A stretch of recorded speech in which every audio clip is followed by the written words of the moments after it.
ನನ್ನ ಮೊಮ್ಮಗು.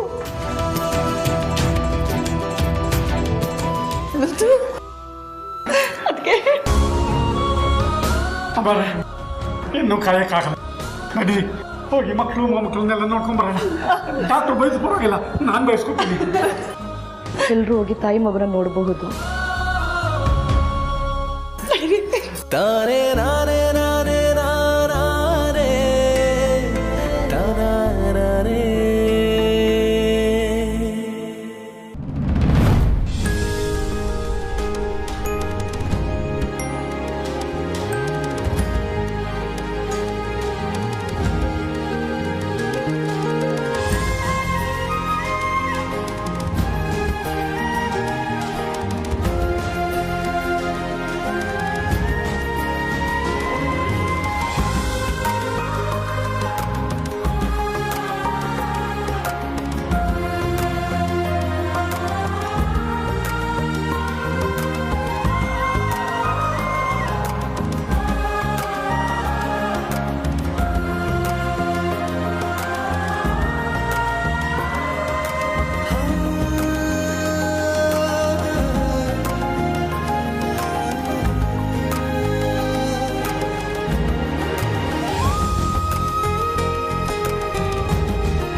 ಪಾರು,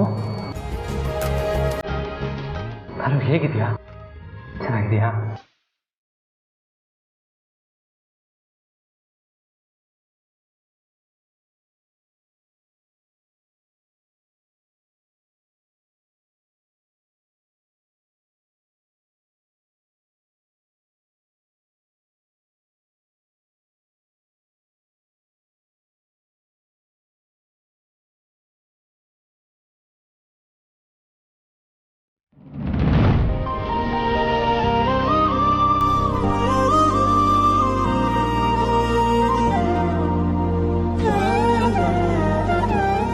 ಜನನಿ, ಹೇಗಿದೆಯಮ್ಮ? ಈಗ ತುಂಬ ಸುಸ್ತಿದೆಯಾ?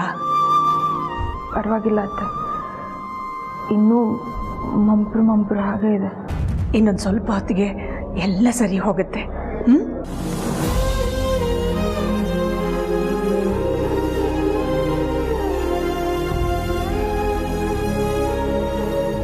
ಪಾರು, ಮಗು ಇಲ್ಲಮ್ಮ?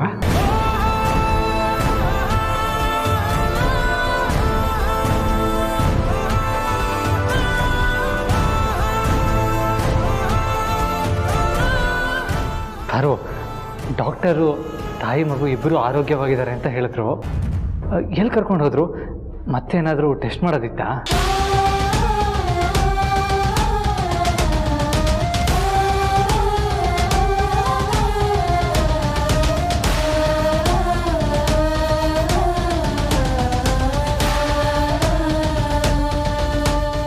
ಜನನಿ ಅವ್ರು ಹುಟ್ಟಿದ ಮಗು ಸತ್ತೋಗ್ಬಿಡ್ತು ಪಾರ್ವತಿ.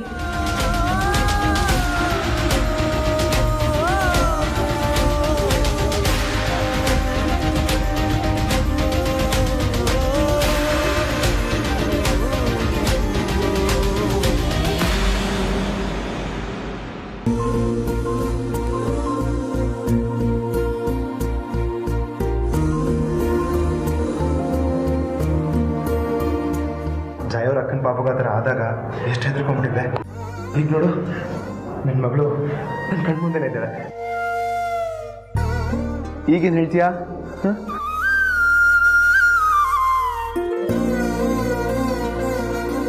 ರತ್ನವೇಣಿಯವರೇ, ಅದಕ್ಕೆ ನೀವಿಲ್ಲೇ ಜನನಿ ಹತ್ರ ಇರಿ.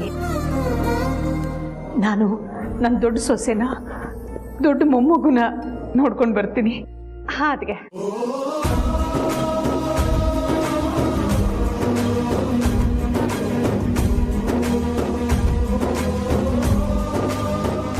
ನಮ್ಮ ಅಕ್ಕನೇ ನಿನ್ನ ಮಗಳಾಗಿ ಹುಟ್ಬಿಟ್ಟಿದ್ದಾಳೆ ಅನಿಸ್ತಿದೆ.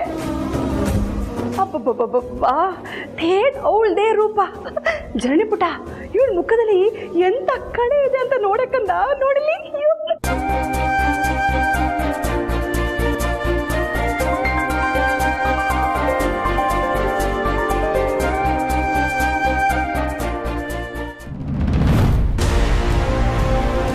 ಯಾಕೆ ಪಾರು?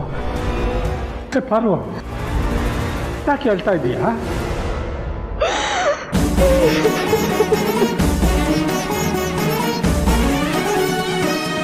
ನೀನು ಈ ರೀತಿ ಏನು ಮಾತಾಡಿದೆ ಸುಮ್ಮನೆ ಅಳ್ತಾ ಇದ್ರೆ ನಮಗೆಲ್ಲ ಗಾಬರಿ ಆಗಲ್ವಾ?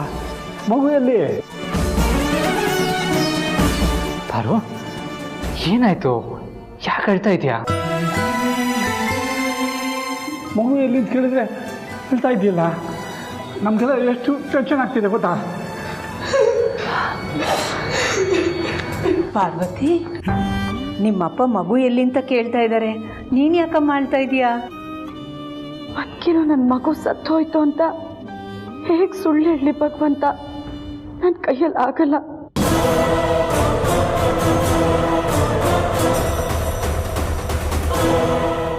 ಅದು ನಿಮ್ಗಿಬ್ರು ಮೊಮ್ಮಕ್ಕಳಾಗಿದ್ದು ನಿಜ ಅಮ್ಮೋರೆ.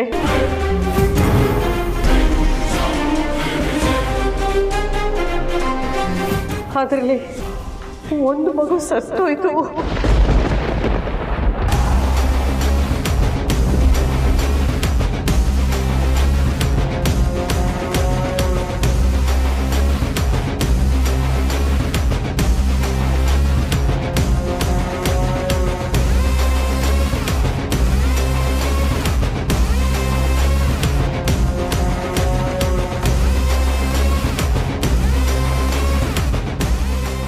ಮತ್ತೆ 2 ಮಕ್ಕಳು ಆರೋಗ್ಯವಾಗಿದ್ದಾರೆ ಅಂತ ಡಾಕ್ಟರ್ ಹೇಳಿದ್ರು.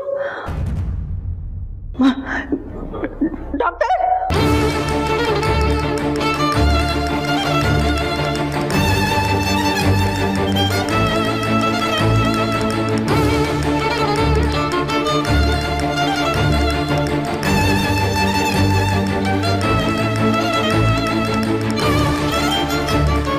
ಎಲ್ಲರೆಲ್ಲ ಹೋಗ್ತಿದ್ದೀರಾ? ಚಿಕ್ಕ ಬಾವ, ಪಾರು ಅಕ್ಕನ ಮಗು ಸತ್ತೋಗಿದ್ಯಂತೆ. ಏನು ಹೇಳ್ತಿದ್ಯೋ? ಹೂ ಬಾವ, ಅದಕ್ಕೆ ಡಾಕ್ಟ್ರ್ ವಿಚಾರಿಸ್ಬೇಕು ಅಂತ ಅಖಿಲಮ್ಮ ಹೋಗ್ತಿದ್ದಾರೆ. ಪಾರ್ವತಿಯವರು ನಮ್ಮನ್ನ ಎಮೋಷನಲ್ ಆಗಿ ಕಟ್ಟಾಕಿ ಅವ್ರು ಹುಟ್ಟಿದ ಮಗುನ ಜನನಿ ಪಕ್ಕ ಬಲವಂತವಾಗಿ ಮಲಗಿಸ್ಬಿಟ್ರು. ಆದರೆ ಈ ವಿಷಯನ ಅಖಿಲ ಮೇಡಮ್ನಿಂದ ಹೇಗೆ ಮುಚ್ಚಿಡೋದು? ಅವ್ರನ್ನಾದ್ರೂ ಬಂದು ಪಾರ್ವತಿ ಮಗು ಹೇಗೆ ಹೋಯ್ತು ಅಂತ ಕೇಳಿದ್ರೆ ನಾವೇನು ಉತ್ತರ ಕೊಡೋಣ?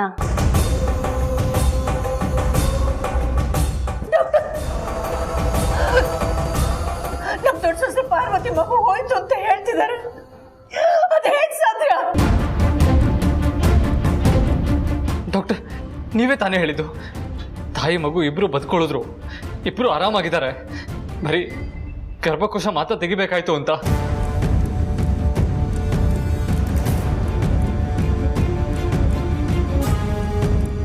ನೀವೇ ತಾನೇ ಹೇಳಿದ್ದು ಇಬ್ರು ತಾಯಂದ್ರು ಅವ್ರಿಗೆ ಹುಟ್ಟಿರೋ 2 ಮಕ್ಕಳು ಆರೋಗ್ಯವಾಗಿದ್ದಾರೆ ಅಂತ.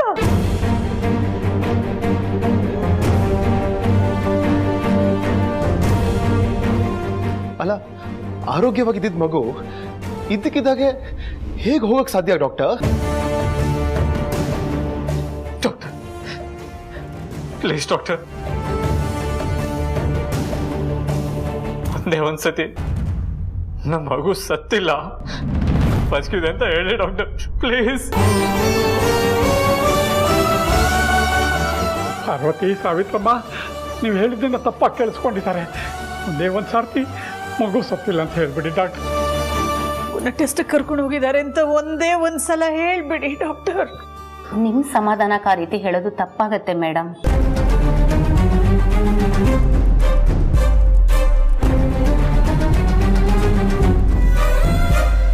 ಗಾಡ್ ಪ್ರಾಮಿಸ್, ನಿಮ್ಮ ಒಂದು ಮೊಮ್ಮಗು ಹುಟ್ಟಿದ ಕೆಲವೇ ನಿಮಿಷಗಳ ಕಾಲ ಬದುಕಿದ್ದು ನಂತರ ಸತ್ತು ಹೋಯಿತು.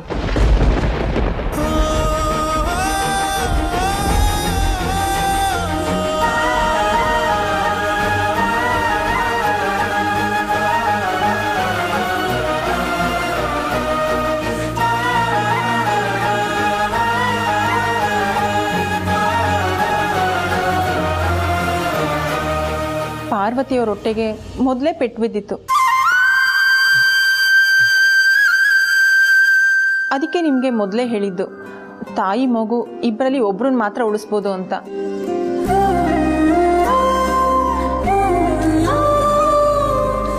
ಆದರೆ ಪವಾಡದ ರೀತಿಲಿ ತಾಯಿ ಮಗು ಇಬ್ರು ಉಳಿಸ್ಕೊಂಡ್ವಿ.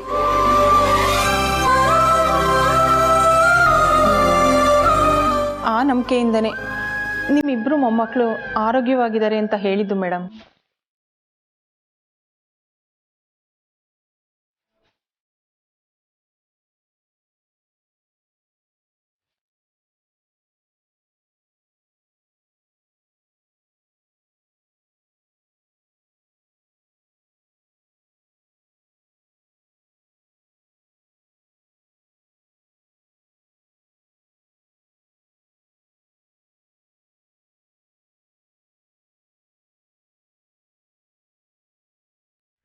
ತುಂಬ ಹೊತ್ತು ನಿಮ್ಮ ಒಂದು ಮೊಮ್ಮಗನ ನಮ್ಮ ಕೈಲಿ ಉಳಿಸ್ಕೊಳಕ್ಕಾಗಲಿಲ್ಲ ಮೇಡಮ್. ಪಾರ್ವತಿ ಅವ್ರ ಹೊಟ್ಟೆಗೆ ಪೆಟ್ಟು ಬಿದ್ದಿದ್ರಿಂದಾನೇ ಬಹುಶಃ ಆ ಮಗು ಹೋಯ್ತು ಅಂತ ಅನ್ಕೋಬೇಕು. ಅದು ಹೇಗೆ ಅಂದ್ಕೊಂಡ್ಬಿಡಕ್ಕಾಗತ್ತೆ ಡಾಕ್ಟರ್? ನಮ್ಮ ಪಾರ್ವತಿ ಮಗು ಹೋಗಿದ್ದಕ್ಕೆ ಏನು ಎಕ್ಸ್ಪ್ಲನೇಷನ್ ಕೊಡ್ತೀರಾ ನೀವು?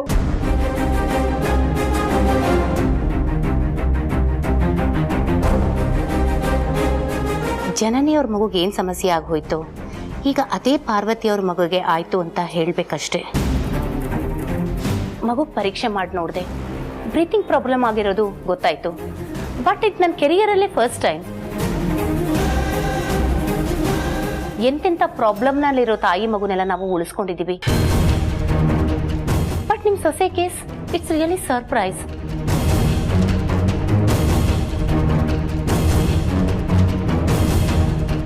ಈಗಲೂ ಮಗುಗೆ ಯಾಕೆ ಸಡನ್ ಆಗಿ ಬ್ರೀತಿಂಗ್ ಪ್ರಾಬ್ಲಮ್ ಶುರುವಾಯಿತು ಅಂತ ಗೊತ್ತಾಗ್ತಾ ಇಲ್ಲ ಮೇಡಮ್.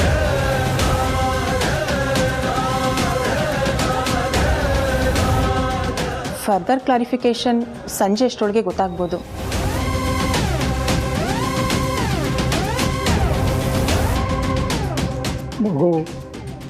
ಮಗು ಹೇಗೆ ಹೋಯ್ತು ಅಂತ ತಿಳ್ಕೊಂಡು ಏನು ಮಾಡೋದು?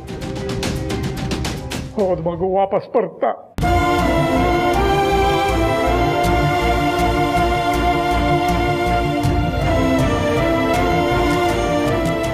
ಪಾಪ ನನ್ನ ಮಗಳು ಹುಟ್ಟೋ ಮಗು ಬಗ್ಗೆ ಎಷ್ಟೆಲ್ಲ ಆಸೆ ಇಟ್ಕೊಂಡಿದ್ಲು, ಏನೆಲ್ಲ ಕನಸು ಕಟ್ಕೊಂಡಿದ್ಲು. ಈಗ ಹಾಗಪ್ಪ ಸಮಾಧಾನ ಮಾಡೋದು ಅವಳಿಗೆ? ಅಯ್ಯೋ ದೇವ್ರೆ.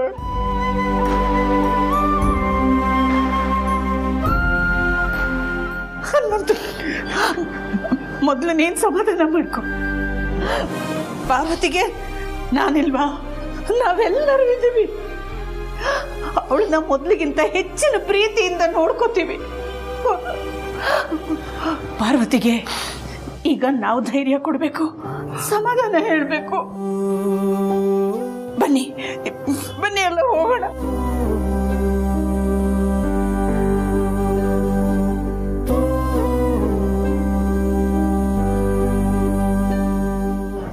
ಮಿಸ್ಟರ್ ಪ್ರೀತಮ್ ಅವರೇ, ಒಂದು ನಿಮಿಷ ಬರ್ತೀರಾ? ನಿಮ್ಮ ಮಿಸ್ಸಸ್ಸು ಹೆರಿಗೆ ನಂತರ ಮೆಂಟಲಿ ಸ್ವಲ್ಪ ವೀಕ್ ಆಗಿದ್ದಾರೆ. ಅವ್ರಿಗೆ ಯಾವುದೇ ರೀತಿ ಬೇಜಾರಾಗುವಂಥ ವಿಷಯಗಳನ್ನ ಹೇಳಬೇಡಿ. ಫಿಸಿಕಲಿ ಓಕೆ, ಮೆಂಟಲಿ ಯಾಕೆ? ಅಲ್ಲ ಡಾಕ್ಟರ್, ಡೆಲಿವರಿ ಟೈಮಲ್ಲಿ ಕಾಂಪ್ಲಿಕೇಶನ್ಸ್ ಆಗಿದ್ದು, ಮಗು ಹೋಗಿದ್ದು ಪಾರ್ವತಿ ಅದಕ್ಕೆಗಲ್ವಾ? ಬೇರೆ ಬೇರೆ ರೀಸನ್ಸ್ ಇರುತ್ತೆ. ಹೆರಿಗೆ ಆದ ನಂತರ ಲೇಡೀಸ್ಗೆ ಕೆಲವು ಮಾನಸಿಕ ಬದಲಾವಣೆಗಳಾಗುತ್ತೆ, ಅದಕ್ಕೆ ಹೇಳಿದ್ದು. ಸರಿ ಡಾಕ್ಟರ್.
ಮಗಳೇ.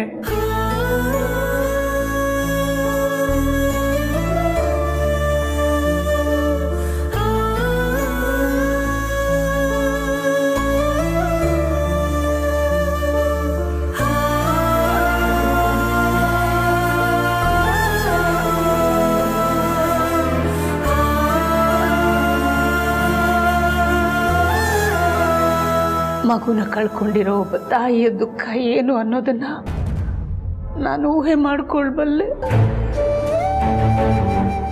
ಸಮಾಧಾನ ಮಾಡ್ಕೊಮ್ಮ ಅಂತ ನಾನು ಹೇಳೋ ಮಾತುಗಳು ನಿನಗೆ ಸಮಾಧಾನ ಕೊಡದೇ ಇರ್ಬೋದು ಮಗಳೇ. ಆದ್ರೆ ಸಮಾಧಾನ ಮಾಡ್ಕೊ ಅಂತ ಹೇಳ್ದೆ ಇರಕ್ಕೂ ಆಗಲ್ಲ. ಯಾರು ತುಂಬಿಕೊಡಲಾಗದೆ ಇರೋ ನಷ್ಟ ಇದು. ಆದ್ರೂ ಸಮಾಧಾನ ಮಾಡ್ಕೊ. ನಿನ್ನ ಕಣ್ಣೀರನ್ನು ನೋಡೋ ಸಾಮರ್ಥ್ಯ ನಮ್ಗೆ ಯಾರಿಗೂ ಇಲ್ಲ.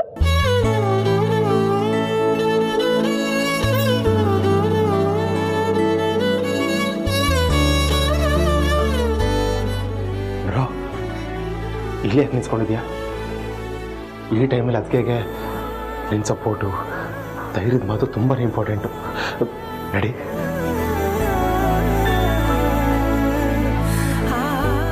ನಿಮ್ಮ ಅಸ್ತಿತ್ವ ಕಂಡ್ಕೋಬೇಕು ಅಂತ ನೀನು ಬೇರೆಯವ್ರ ಮನೆಯಲ್ಲಿ ಕಾಫಿ ಶಾಪಲ್ಲಿ ಕೆಲಸ ಮಾಡಿರ್ಬೋದು. ಆದರೆ ನಿನ್ನ ಹೊಟ್ಟೆಲಿರೋ ಮಗು ಬಗ್ಗೆ ಅದೆಷ್ಟು ಮುತುವರ್ಜಿ ಕಾಳಜಿ ವಹಿಸಿರ್ತೀಯ ಅಂತ ನಿನ್ನನ್ನು ಚೆನ್ನಾಗಿ ಅರ್ಥ ಮಾಡ್ಕೊಂಡಿರೋ ನಾನು ಊಹೆ ಮಾಡ್ಕೊಳ್ಬಲ್ಲೆ. ಮಗು ಹೋಗಿದ್ರಲ್ಲಿ ನಿನ್ ತಪ್ಪು ಏನೂ ಇಲ್ಲ ಪಾರ್ವತಿ. ಆ ಅನುಷ್ಕಾ ನಿನ್ನನ್ನು ಬೀಳ್ಸಿದ್ರಿಂದಾಗಿ ನಿನ್ನ ಹೊಟ್ಟೆಗೆ ಪೆಟ್ಟು ಬಿದ್ದಿದ್ರಿಂದ ಮಗು ಹೋಗಿದೆ ಅಷ್ಟೇ. ನನ್ನ ಮಗು ವಿಷಯದಲ್ಲಿ ಮಾತ್ರ ಅನುಷ್ಕನ್ ಕುತಂತ್ರ ನಡೀಲಿಲ್ಲ ಅತ್ಯಮ್ಮ.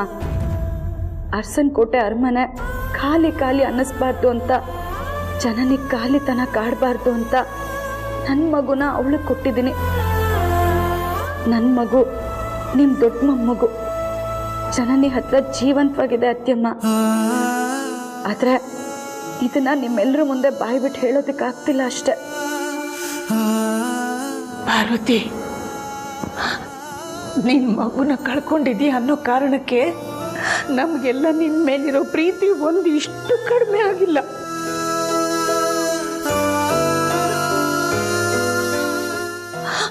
ಆಗೋದು ಇಲ್ಲಮ್ಮ.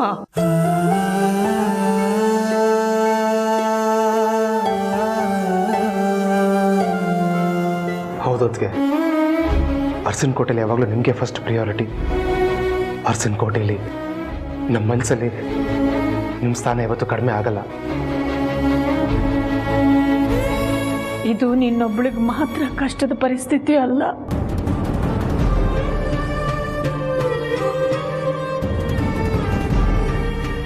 ನಾವೆಲ್ಲರೂ ಕಷ್ಟದಲ್ಲಿದ್ದೀವಿ.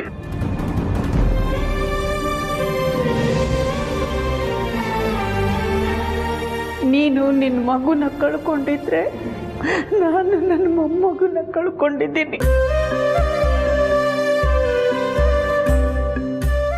ಹಾಗಂತ ಇದು ಎರಡೂ ಸಮಾನವಾದ ದುಃಖ ಅಂತ ನಾನು ಹೇಳ್ತಾ ಇಲ್ಲ. ಈ ಕಷ್ಟದ ಪರಿಸ್ಥಿತಿನ ಎಲ್ಲರೂ ಸೇರಿ ನಿಭಾಯಿಸೋಣ ಅಂತ ಹೇಳ್ತಿದ್ದೀನಿ. ಹೌದಮ್ಮ ಪಾರ್ವತಿ, ಈಗ ನಿನಗೆ ಏನಂತ ವಯಸ್ಸಾಗಿರೋದು, ಇನ್ನೂ ಇಂಥ 10 ಮಕ್ಕಳನ್ನು ಹೆರ್ಬೋದು ಬಿಡು. ಈ ಜನ್ಮದಲ್ಲಿ ಮತ್ತೆ ನಿನಗೆ ಮಗು ಆಗಲ್ಲ.